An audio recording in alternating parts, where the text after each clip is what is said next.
What's up, guys? Today we are discussing Soulbound tokens, also known as SBTs.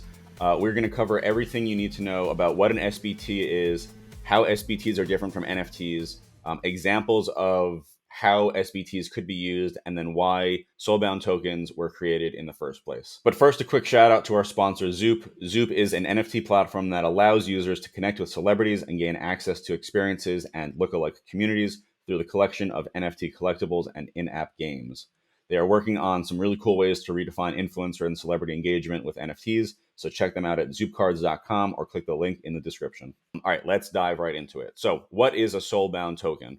An SBT is a new type of blockchain-enabled protocol that represents non-transferable commitments, credentials, or affiliations of its holders. On May 11th of this year, 2022, Soulbound tokens were first mentioned in a paper published by Ethereum creator Vitalik Buterin and others. And in the paper, he suggests that until now, Web3 has been focused on transferable and financialized assets rather than encoding social relationships of trust, is how he put it. What that really means is these new SBTs, this new token standard allows Web3 users to better verify trust in each other with their use. So how are NFTs and SBTs different from each other? Soulbound tokens and NFTs are similar in that they are each unique and blockchain enabled. The biggest difference between an SBT and an NFT is that an SBT can't be bought, sold, or traded. So because they can't be bought, sold, or traded, they're used for situations where the holder must verify that they have completed some kind of task. Examples of that could be like they got a college degree or they worked for a particular company. So examples of how an SBT could be used. Popular examples, like I said, are in relation to things where you had to complete a certain task and verify that you did something. Things like academic degrees, non-expiring certifications, professional references. All those things could be done via an SBT once they become more popular and widespread. Let's go through an example of how an SBT could be used and why it's better than an existing system. Let's say John works at Facebook and John is looking to leave Facebook. He's going to a new company. Mary is the hiring manager, and Mary wants to verify that John did actually work at Facebook. The legacy system would be John has to provide a reference, a phone number, email address of his manager, and then Mary has to go and call or contact that person. An SBT, if John was to hold an SBT that was given to him by Facebook that verifies that John did in fact work at Facebook, that entire system goes away. And because the SBT can't be transferred or anything, it is blockchain enabled proof that John was the original recipient of this and therefore did actually work at Facebook. So it definitely alleviates a lot of the headache and social identity requirements that Web3 has not been able to build so far yet.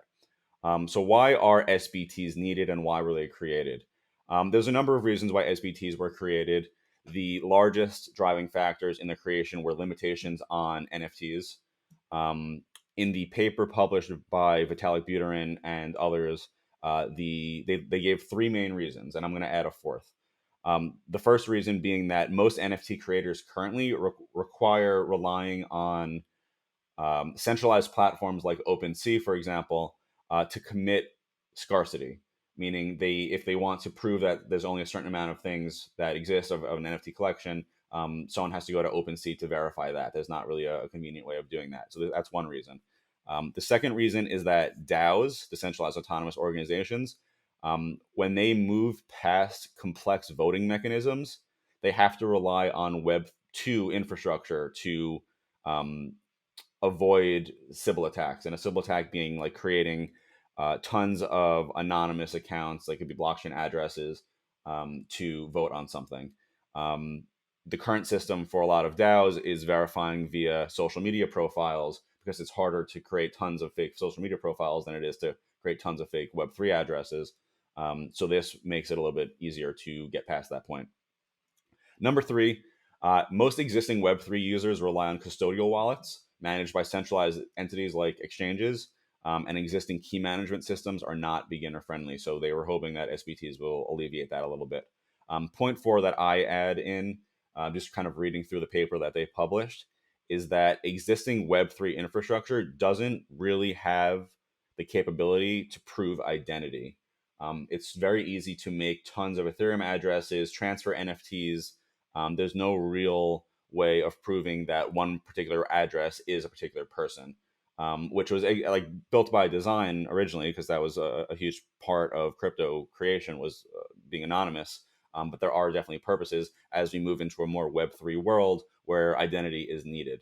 And building on that point, built into the paper that Vitalik published, um, he gives the example of, or the reason that there's a lot of real world activities that can't be done without some kind of social identity. And in a Web3 world, it has to be decentralized social identity. So things like under collateralized lending, things like a mortgage, or signing a simple contract, like signing, let's say, an apartment lease, you can't do unless you can verify that you are the actual person doing it. And SBTs will allow, again, decentralized social proof that you are who you say you are, and are accountable for your debts or obligations. So that is really it for today. I think SBTs are going to be huge. I think it's going to be a big part of the next wave of crypto. Definitely an interesting concept to stay focused on. And as always, if you enjoyed this video, be sure to click the like button and subscribe to the channel. It helps us grow, and we will catch you on the next one.